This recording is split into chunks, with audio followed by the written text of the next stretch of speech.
जब हम महापुरुषों की ज़िंदगी पढ़ते हैं तो बहुत से वाक़ये ज़िंदगी में पढ़ने को मिलते हैं कि महापुरुष किसी भी धर्म में आते हैं, हर एक धर्म में आते हैं, हर एक टाइम में आते हैं, हर एक सोशल स्टेटस में आते हैं। उनके बाहरी रूप का कोई फ़र्क नहीं पड़ता। वो हमें असलियत दिखा सकते हैं, उसके साथ जोड़ सकते हैं ताकि हम खुद प्रभु को पाने के रास्ते पर चल। उनका काम एक कैटलिस्ट एजेंट के माफक है। अगर आपने केमिस्ट्री पढ़ी हो तो आपको पता है कई बार दो चीज़ें जुड़ती नहीं, मिलती नहीं, जब एक तीसरी बीच में डाल दी जाए तो उनका कनेक्शन हो जाए, रिएक्शन हो जाए आपस में। तो यही महापुरुष करते हैं। वो हमारी आत्माएं जो प्रभु से दूर हो गई हैं उन्हें प्रभु के साथ जोड़ देते हैं, वो रास्ता दिखा देते हैं ताकि हम फिर अपने आप को प्रभु के अंग संग पाएं। बहुत से वाक़ये हम हिस्ट्री में पाते हैं कि ऐसी स्टेज पर इंसान पहुंच जाता है जब उसे ये मालूम हो जाता है कि ज़िंदगी का कुछ ध्येय है, कुछ पर्पस है। और कैसे वो वहाँ पहुँचते हैं। हम लोग दुनिया में रहते सब घमंडी हैं, काम क्रोध लोभ मोह अहंकार ने हमें घेरा हुआ है। हम अपने आप को बहुत कुछ समझते हैं, सोचते हैं हम बड़े पढ़े लिखे हैं, बड़े अमीर हैं, हमारा सोशल स्टेटस बड़ा है, हमें लोग बहुत चाहते हैं, हमने बहुत कुछ पाया है। तो जब तक इंसान अपने अहंकार में जीता है प्रभु को कभी पा नहीं सकता। एक महापुरुष ने फरमाया कि जहाँ हरि है वहाँ मैं नहीं, जहाँ मैं है वहाँ हरि नहीं। प्रेम गली अति सांकरी जा में दो ना समाये, कि जहाँ पर अहंकार आ गया वहाँ पर प्रभु को पाना ना मुमकिन है, क्योंकि जहाँ पर प्रभु है वहाँ अहंकार का कोई सवाल ही नहीं। क्योंकि प्रभु को पाना प्रेम की गली में गुजरना। प्रेम की गली इतनी नैरो है कि दो उसमें चल नहीं सकते, हमें एक होना है। प्रॉब्लम ये है कि हम द्वैत की ज़िंदगी जीते हैं। हम सोचते हैं हम किसी से अलग हैं, हम सोचते हैं हम प्रभु से अलग हैं, इसलिए हम सोचते हैं हम हर एक से अलग हैं। हम सोचते हैं हम हैं, कोई और है। जब तक ऐसे सोचते रहेंगे असलियत को कभी पा नहीं सकेंगे। प्रभु को पाना है तो एक होना है, आत्मा का मिलाप परमात्मा में होना है। और इसीलिए बार बार महापुरुष समझाते हैं, जैसे संत कृपाल सिंह जी महाराज समझाते थे, एक बनो नेक बनो। पर्पस है एक होना, आत्मा का मिलाप परमात्मा से कराना है। उस एकीकरण को करने के लिए नेकी का रास्ता क्या करना है। जब तक अपनी ज़िंदगी सद्गुणों से भरेंगे नहीं, नेकी के रास्ते पर कदम उठाएंगे नहीं, तब तक अपनी मंजिल तक हम पहुंच नहीं पाएंगे। तो नेकी के रास्ते पे हमने चलना है, और जब तक हमारे कदम नेकी के रास्ते की ओर उठेंगे नहीं, तब तक ये ज़िंदगी बेकार हो जाएगी। तो बार बार बार महापुरुष हमें यही समझाते हैं कि हम नेकी के रास्ते को अपनाएं और प्रभु से एक मेक हों। और वो तभी होता है जब कि अहंकार इंसान का टूटता है, द्वैत की ज़िंदगी जीना वो ख़त्म कर देता है। एक वाक़या एक राजा की ज़िंदगी का है, उसका नाम था राजा पीपा। उन्होंने दुनिया का जो कुछ इंसान पाना चाहता है सब कुछ पाया था। राजा महाराजा के बाद बहुत कुछ होता है, महल भी है, हीरे जवाहरात भी हैं, लोग भी हैं, नौकर चाकर भी हैं, जो कहें सब कुछ हो जाता है, सबको उनकी बातचीत मानते हैं। तो उनको पाने के बावजूद उन्हें लगा कि कुछ चीज़ लाइफ से मिसिंग है, कि कुछ ऐसा है जो है नहीं। तो उनके अंदर एक तलब जागृत हो गई प्रभु को पाने की। और कभी एक महापुरुष के पास जाए, कभी दूसरे, उनको प्रभु को पाने का रास्ता मिला नहीं। किसी ने कहा कि एक संत हैं संत रविदास जी महाराज, अब उनके पास जाइएगा। तो उनके पास पहुंचे, देखा वो एक छोटी सी झोपड़ी में जी रहे थे। एक राजा जब उन्हें देखा झोपड़ी में कोई जी रहा, उसको लगा यहाँ से मुझे क्या मिलेगा। लेकिन क्योंकि वहाँ पहुँच गए थे, अंदर गए तो उनको प्रणाम किया। उन्होंने पूछा किस लिए आया, तो उन्होंने, राजा ने यही बताया कि मैं प्रभु को पाना चाहता हूँ। तो उस समय संत रविदास जी महाराज एक कटोरे में लेदर को भिगो रहे थे। तो उन्होंने कहा कि ठीक है, ये जो कटोरा है ना, ये आप पी लो। और राजा ने सोचा ये क्या कर दिया कि कटोरे में पानी, उसमें चमड़ा डाला हुआ है, वो पानी से गंदगी से भरा हुआ है, उसको मैं कैसे पी लूँ। लेकिन उसे अब ये लगा कि मैं यहाँ आया हूँ, मैं करूँ क्या। तो उस समय इतनी लाइट लूट होती नहीं, अंधेरे का समय होता था। तो राजा ने मुंह से लगाकर और सारा पानी अपनी कमीज़ के अंदर उड़ेल दिया और पिए बगैर वहाँ से चला आया। घर में आते उसने कमीज़ वगैरह उतारी, सोचा ये क्या गंदगी से भर गई है, और धोबी को बुलाया, उसको कहा इसको धो दो। तो धोबी ने वो कमीज़ अपनी लड़की को दी धोने के लिए। और जैसे ही वाक़या सुनाया जाता है कि लड़की ने उसको धोने के लिए, क्योंकि रात का समय था, मुंह से चूसना शुरू कर दिया ताकि वो गंदगी हटनी शुरू हो जाए। क्या पता बहुत सी बार कुछ गड़बड़ होती है, आप भी मुंह से थूक डाल कर उसको साफ करने की कोशिश करते हो। तो उसने मुंह से उसको चूसना शुरू करा। अब जैसे जैसे वो उसको चूसती चली गई, उसमें मस्ती आने शुरू हो गई, प्रभु का रंग चढ़ना शुरू हो गया। और इतनी मस्ती उसमें आने शुरू हो गई कि जैसे वाक़या बताया जाता है कि प्रभु के प्रेम में वो मस्त हो गई। और आस-पास से लोग उसके पास आने शुरू हो गए, क्योंकि उसकी मस्ती के ज़रिए और लोगों को भी बहुत मदद मिलनी शुरू हो गई। तो वो धोबी की लड़की के पास जब इतने लोग आने शुरू हो गए, उसका नाम बड़ा मशहूर हो गया। लोगों ने कहा ये तो बड़ी महात्मा अच्छी है की है। और राजा तो प्रभु को पाने की तलाश में था, उसके पास ये इन्फॉर्मेशन पहुंची कि ये जो धोबी की लड़की है ये बहुत पहुंची हुई है। तो राजा उससे मिलने गया कि कुछ मुझे भी मदद कर दो। तो फिर उस लड़की ने बताया कि ऐसे ऐसे जो आपने शर्ट भेजी थी, जब मैंने उसको साफ़ किया तब से मेरी रूह अंदर की ओर उड़ान कर रही है।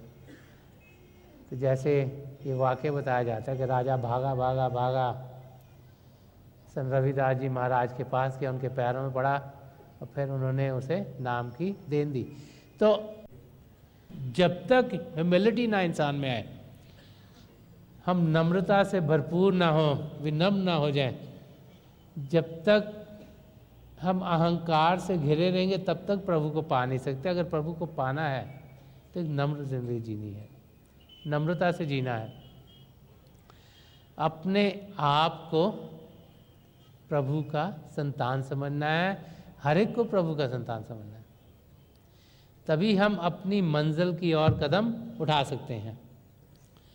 तो प्रेम के रास्ते पर चलने से पहले ज़रूरी है कि हम ये तो समझें कि हर एक हमसे जुड़ा हुआ है, हमारे बराबर का है, कि कोई ऊंच नहीं कोई नीच नहीं। भारी रूप से हो सकता है कोई पढ़ा लिखा है ज़्यादा, कोई कम है, कोई इंटेलिजेंट है ज़्यादा, कोई कम है, कोई ज़्यादा पैसे कमाता है, कोई कम कमाता है, किसी के बोलचाल का तरीका बहुत अच्छा है, किसी का बोलचाल का तरीका बहुत ख़राब है। ये सब बाहरी साइंस है। लेकिन ये अनुभव होना कि हम सब एक हैं, क्योंकि हम आत्माएं हैं जो शरीर में है कैद, शरीर से निकलना है, अपने आप को जानना है, प्रभु को पाना है, यही रूहानियत का रहस्य है। और इसको पाने के लिए एक दूसरे से मेल मिलाप, एक दूसरे से प्रेम जो तब आता है जब प्रभु से प्रेम होता है। अगर प्रभु से प्रेम नहीं होगा तो किसी और से प्रेम हो ही नहीं सकता। जब प्रभु का प्रेम हमारे अंदर जागृत होता है तभी असलियत को हम पा सकते हैं, तभी अपनी मंजिल की ओर हम कदम उठा सकते हैं, तभी हम जिंदगी और मौत के रहस्य को जान सकते हैं। वो राज जब हमें मालूम हो जाता है तो हम उसकी बातचीत किससे कर सकते हैं। अगर हम प्रैक्टिकल एग्जाम्पल देखें, महापुरुषों की संगत में हजारों की तादाद में लोग आते हैं, उनमें कोई कोई हैं जो असलियत को जान पाते हैं। बहुत से लोग तो महापुरुषों के पास जाते हैं बाहर की चीज़ें पाने के लिए। कोई कहता है मेरी शादी नहीं हो रही, मेरी शादी हो जाए। कोई कहता है मेरी फैमिली में बच्चे नहीं हो रहे। कोई कहता है मेरी माता जी बहुत बीमार हैं, वो ठीक हो जाए। कोई कहता है मेरा बिजनेस बहुत ख़राब है। तो हम बाहर की चीज़ें ही पाते हैं। लोग वो पा के बड़े खुश हो जाते, फिर चल जाते घर।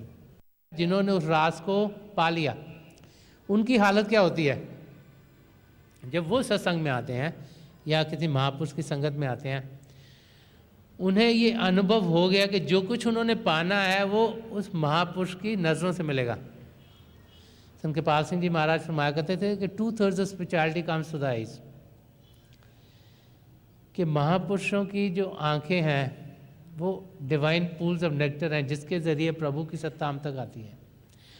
उसीलिए लोग भागे भागे दर्शनों को आते हैं। क्यों आते हैं? क्योंकि उनकी आंखों से हमारी आंखों तक, उनके दिल से हमारे दिल तक, उनकी रूह से हमारी रूह तक जो कनेक्शन होता है तो हमारी रूह में बाहर आता है और हम शरीर से ऊपर उठ जाते हैं। इसीलिए कई बारी आपने संत कृपाल सिंह जी महाराज और संत दर्शन सिंह जी महाराज के सत्संगों में देखा होगा, भाई बहन आते हैं, उनकी सूरत एकाग्र हो जाती है, अंदर की मंडलों में उड़ान करना शुरू करते हैं।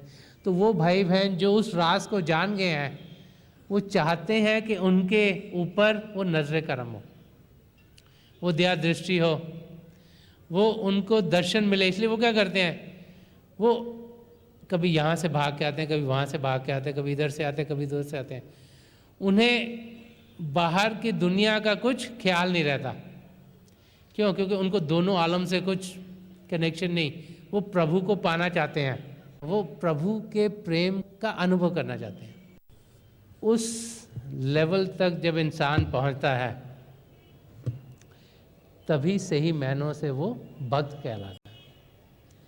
एक भक्त की ज़िंदगी का वाक़या है कि उसे प्रभु से बहुत प्रेम था, हर समय प्रभु के ख्याल में रहता था। तो कई बार क्या होता है, जब बहुत इंसान अपने आप को समझता है मैं बहुत प्रभु से प्रेम करता, तो थोड़ा सा अहंकार आ जाता है, लगता है मेरे से ज़्यादा तो कोई प्रभु को प्रेम नहीं करता होगा। तो ये वाक़या ऐसे ही सुनाया जाता है कि उसने प्रभु से रिक्वेस्ट की कि मैं आपसे बहुत प्रेम करता हूँ, मैं आपका बहुत भक्त हूँ, तो सबसे बड़ा दुनिया का भक्त मैं हूँ क्या?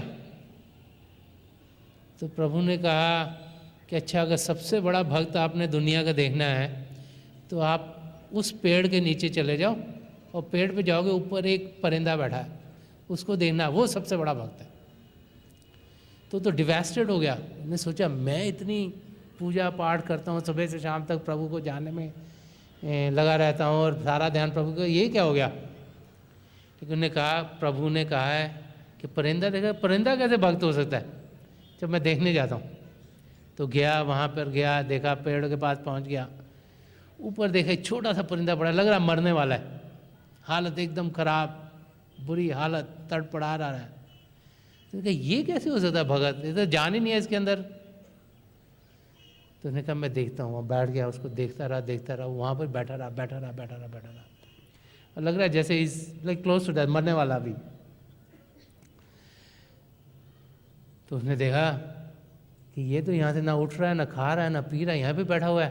देखा नीचे पानी का एक पॉन्ड है, तालाब है, ये पानी पीने। एक दिन गुजर गया, देखता रहा उसको, वो भी बीमार हो, दूसरा दिन गुजर गया, तीसरा दिन गुजर गया, वो परिंदा हिला नहीं वहाँ से। तो इसको लगा कि ये क्या कर रहा है परिंदा। उसने परिंदे से पूछा कि भैया तुमने कोई खाना पीना नहीं है, तुम जियोगे कैसे? तो परिंदे ने कहा मैं प्रभु के प्रेम में लगन हूँ, मुझे खाने का ख्याल नहीं आता, क्योंकि मेरे का 24 घंटे ख्याल परमात्मा का है, प्रभु का है। मैं नहीं चाहता कि एक क्षण के लिए मेरा ध्यान वहाँ से हटे। तो अगर ध्यान हटेगा, पानी पीने की ओर जाएगा, खाने की ओर जाएगा, तो प्रभु से हट जाएगा। और बार बार महापुरुष समझाते हैं कि हमको सबको एक दिन उस हालत में पहुँचना है। अगर हम उस हालत में नहीं पहुँचेंगे, प्रभु के प्रेम से रंगे नहीं जाएंगे, तब तक अपनी मंजिल तक पहुँच नहीं पाएंगे। अगर प्रभु के रास्ते को हमने इख्तियार नहीं किया, प्रभु के प्रेम को पाया नहीं, ज़िंदगी में उसे जाना नहीं, पहचाना नहीं, तो हम सब बार बार 84 लाख जियाजुन में चक्कर काटते रहेंगे। तो हमने सब उस स्टेट में पहुंचना है। कोई जल्दी पहुंच गया, कोई आस्ते आस्ते पहुंच रहा है। तो जो पहुंच गया है उसकी हालत को हम समझें। और जब ऐसे लोगों की तरफ से उनकी कंडीशन देखते हैं तो उनके बारे में संत दर्शन सिंह जी महाराज ने एक और जगह फरमाया। वो फरमाते कि उम्मीद थी जिनसे कि बुझाएंगे मेरी प्यास, कि उम्मीद थी जिनसे कि बुझाएंगे मेरी प्यास, वो और भी कुछ प्यास को भड़का के चले हैं। क्योंकि जो प्रभु को पाने की प्यास है कभी बुझती नहीं है, बढ़ती चली जाती, बढ़ती चली जाती, बढ़ती चली जाती है। जब प्यास थोड़ी और बढ़ती है, थोड़ा और डिवाइन नेक्टर मिलता है, सबके साथ हम जुड़ते हैं, तो क्या होता है, पिंड से हम अंड में पहुँच जाते हैं, अंदर के मंडलों में पहुँच जाते हैं। ध्यान यहाँ एकाग्र होता है, अपने सदगुरु के नूरी स्वरूप तो पहुँचते हैं, हमें अंदर ले जाते हैं।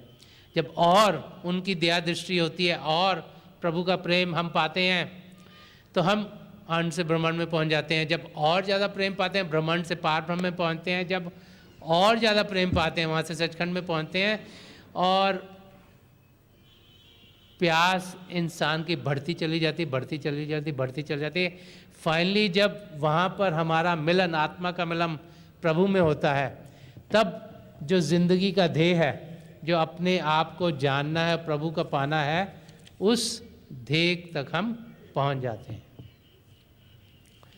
तो प्रेम के बारे में संत दर्शन सिंह जी महाराज ने एक जगह और फरमाया कि इश्क करना है मात खा जाना, इसमें जीता हुआ भी हारा है। कि जैसे शतरंज की गेम होती है, उसमें मूव्स चलती हैं अलग अलग, फिर at the end of the game ये जीत गया, ये हार गया। तो जो प्रेम की गेम है उसमें फरमाया इश्क करना है मात खा जाना, इसमें हार जाना, मात के यहाँ दो मतलब है, एक तो है हार जाना, दूसरा है शरीर से ऊपर उड़ना, जिसको मौत कहते हैं। मौत क्या होती है? आत्मा शरीर को सदा सदा के लिए छोड़ के चली गई। हमने जीते जी मरने की विद्या सीखनी है। ध्यान टिकाना, मेडिटेशन क्या है? शरीर से ऊपर उठना। उसे क्या कहा जाता है? जीते जी मरना। कि शरीर तो कायम है लेकिन रूह जो उसको जान दे रही शरीर से ऊपर चली गई। तो फरमा रहे हैं कि इश्क करना है मात खा जाना। मेन पर्पस है प्रभु से प्रेम करने का वो जीते जी मरने की अवस्था का अनुभव करना। जो सन्मत का रास्ता है, इसमें महापुरुष समझाते हैं कि हमने प्रभु को अभी पाना है, मौत के समय पर नहीं। मौत के समय पर क्या होगा हमें मालूम नहीं है। So we want to know God right now. तो जीते जी उनको पाना है। ये नहीं है कि अभी कोई कह रहा है मरोगे मिल जाएंगे परमात्मा, उसका अनुभव अभी करना है। तो शरीर से ऊपर उठना, अपने आप को आत्मिक मंडलों में पाना, प्रभु की ज्योति के दर्शन करना, उसकी ध्वनि को सुनना और उसके ज़रिए प्रभु तक पहुंचना, उनमें मिलना, उनमें जुड़ना, ये हम जीते जी करना चाहते हैं। कबीर साहब ने फरमाया कि जिस मरने से जग डरे मेरे मन आनंद, मरने ही तो पाइए पूर्ण परमानंद। तो इंसान मौत से डरता है, उसको हर समय कोई ना कोई डर लगा हुआ है। जब हम शरीर से ऊपर उठते हैं हमें समझ में आ जाता है कि मौत इज़ नथिंग, कि भाई खाली एक वेस्टर बदलना है। ये चोला बल्ला पहन लिया, हर रोज़ आप सवेरे उठते हो नए नए कपड़े पहनते हो, ऐसी एक ज़िंदगी ख़त्म होती है, दूसरी शुरू हो गई। लेकिन इस ज़िंदगी में हम उस चक्कर को ख़त्म कर सकते हैं। 84 लाख जियाजुन से छुटकारा पा सकते हैं अगर हमारी आत्मा का मिलाप परमात्मा से हो। तो फरमा रहे हैं कि इश्क करना है मात खा जाना, इसमें जीता हुआ भी हारा है।